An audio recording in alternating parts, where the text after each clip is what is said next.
Hello, thank you for joining with me. We are in the Manual for Teachers. This is section 25. Are psychic powers desirable? The answer to this question is much like the preceding one. There are, of course, no unnatural powers, and it is obviously merely an appeal to magic to make up a power that does not exist. It is equally obvious, however, that each individual has many abilities of which he is unaware. As his awareness increases, he may well develop abilities that seem quite startling to him. Yet nothing he can do can compare even in the slightest with the glorious surprise of remembering who he is. Let all his learning and all his efforts be directed toward this one great final surprise, and he will not be content to be delayed by the little ones that may come to him on the way. Certainly there are many psychic powers that are clearly in line with this course. Communication is not limited to the small range of channels the world recognizes. If it were, there would be little point in trying to teach salvation. It would be impossible to do so. The limits the world places on communication are the chief barriers to direct experience of the Holy Spirit, whose presence is always there and whose voice is available but for the hearing. These limits are placed out of fear, for without them the walls that surround all the separate places of the world would fall at the holy sound of his voice. Who transcends these limits in any way is merely becoming more natural. He is doing nothing special, and there is no magic in his accomplishments. The seemingly new abilities that may be gathered on the way can be very helpful. Given to the Holy Spirit and used under his direction, they are valuable teaching aids. To this, the question of how they arise is irrelevant. The only important consideration is how they are used. Taking them as ends in themselves, no matter how this is done, will delay progress. Nor does their value lie in proving anything. Achievements from the past, unusual attunement with the unseen, or special favors from God. God gives no special favors, and no one has any powers that are not available to everyone. Only by tricks of magic are special powers demonstrated.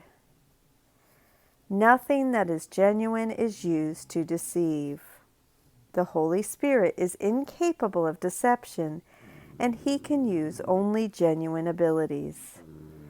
What is used for magic is useless to him, but what he uses cannot be used for magic. There is, however, a particular appeal in unusual abilities that can be curiously tempting. Here are strengths in which the Holy Spirit wants and needs, yet the ego sees in these same strengths an opportunity to glorify itself.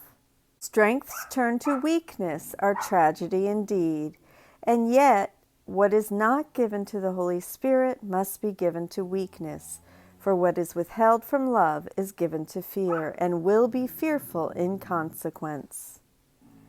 Even those who no longer value the material things of the world may still be deceived by psychic powers. As investment has been withdrawn from the world's material gifts, the ego has been seriously threatened. It may still be strong enough to rally under this new temptation to win back strength by guile.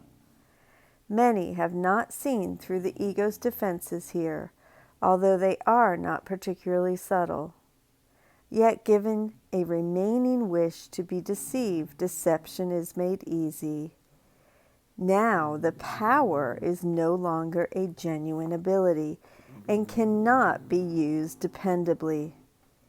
It is almost inevitable that unless the individual changes his mind about its purpose, He will bolster his power's uncertainties with increasing deception. Any ability that anyone develop has the potentiality for good. To this there is no exception, and the more unusual and unexpected the power, the greater its potential usefulness.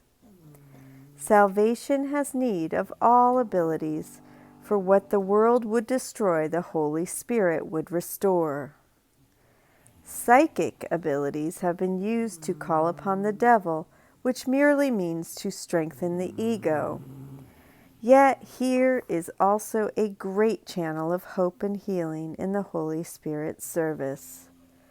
Those who have developed psychic powers have simply let some of the limitations they laid upon their minds to be lifted. It can be but further limitations they lay upon themselves if they utilize their increased freedom for greater imprisonment. The Holy Spirit needs these gifts, and those who offer them to Him and Him alone go with Christ's gratitude upon their hearts, and His holy sight not far behind. That is the conclusion of section 25 in the Manual for Teachers. Are psychic powers desirable? I love you. Thank you so much for joining with me today, and I will see you tomorrow. Have a lovely day.